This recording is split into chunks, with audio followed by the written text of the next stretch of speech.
안녕하세요. 다정입니다. 1차 시에서는 직장 내 괴롭힘 금지 제도가 시행된 배경과 관련 법률의 주요 내용을 살펴봤는데요. 이번엔 저와 직장 내 괴롭힘을 판단하는 기준이 무엇인지, 그리고 괴롭힘의 유형에는 어떤 것들이 있는지 알아보고 간단한 예시 몇 가지를 살펴보겠습니다.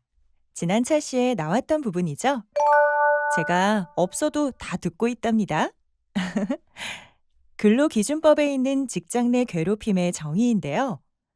세 가지 요소로 정리하면 이렇습니다. 먼저 가해자는 사용자와 근로자 모두 해당될 수 있습니다. 둘째, 행위 요건은 직장에서의 지위나 관계 등의 우위를 이용하여 업무상 적정 범위를 넘어 신체적, 정신적 고통을 주거나 근무 환경을 악화시킨 경우입니다.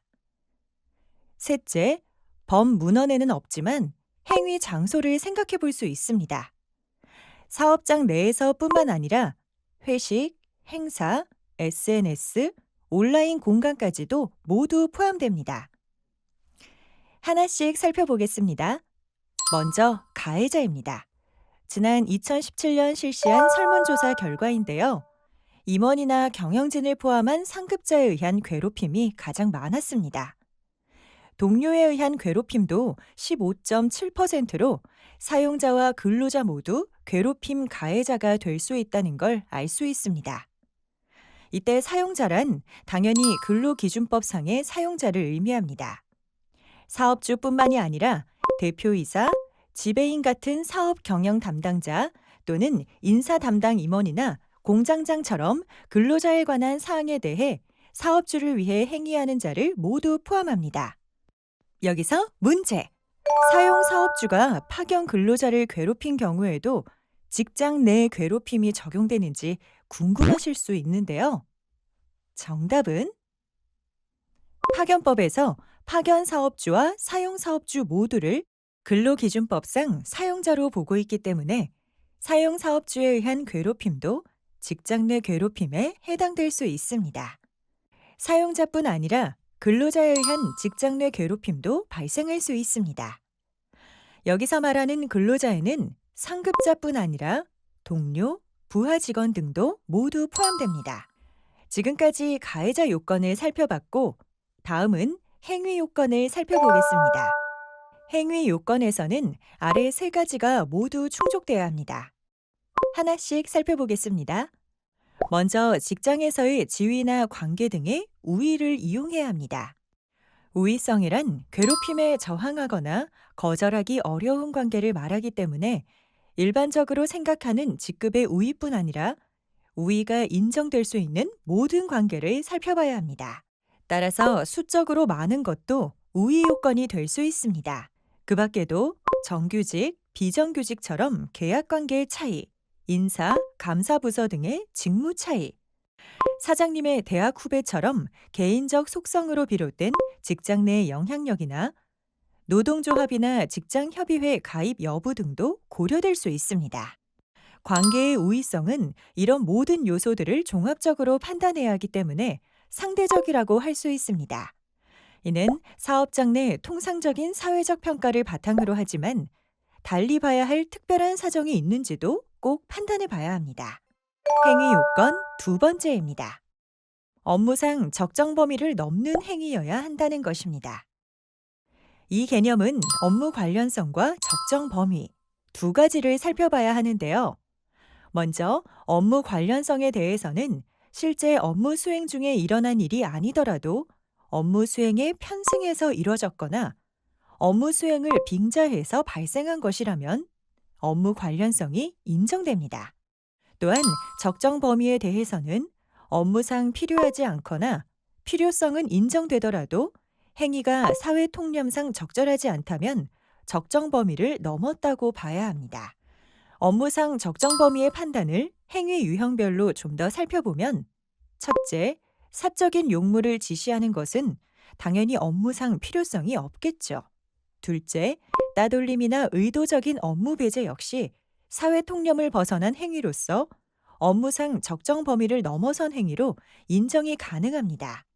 셋째, 근로계약 체결 시 명시했던 본인의 업무와 무관한 일을 근로자의 의사에 반해서 지시하는 행위가 반복적으로 이루어진다면 업무상 필요성이 있다고 하더라도 사회통념상 적정한 범위를 넘어설 가능성이 있습니다.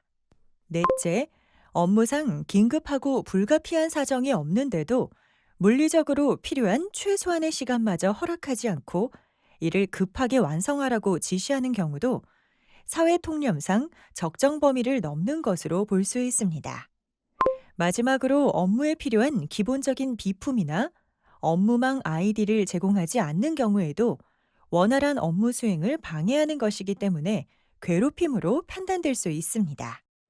다만 이 경우에도 일시적으로 경영 상황이 악화되어 모든 근로자에게 비품 제공을 못할 만한 사정이 있다면 사회통념상 적정 범위 내에 있다고 볼 수 있습니다. 사례를 한번 살펴보겠습니다. 첫 번째, 오대리님이 보내주신 질문인데요. 질문자님처럼 업무가 아니라 사적인 볼일을 보던 중 발생한 갈등 상황이 있을 수 있습니다. 동호회나 동창회 같이 회사를 벗어난 다른 사회적 관계가 있을 수 있겠죠. 하지만 이때는 업무 수행에 편승, 빙자라는 사정이 없다면 업무 관련성을 인정하기 어렵습니다. 두 번째 질문입니다. 상사가 부하 직원에게 일을 열심히 하라는 취지로 질책하는 경우가 있을 수 있는데요. 업무상 필요성이 인정되더라도 폭언이나 공연히 모욕을 주는 행위는 적정 범위를 넘는 행위로 볼 수 있습니다. 업무상 필요성 여부 판단을 어떻게 하면 좋을지 물어보셨습니다.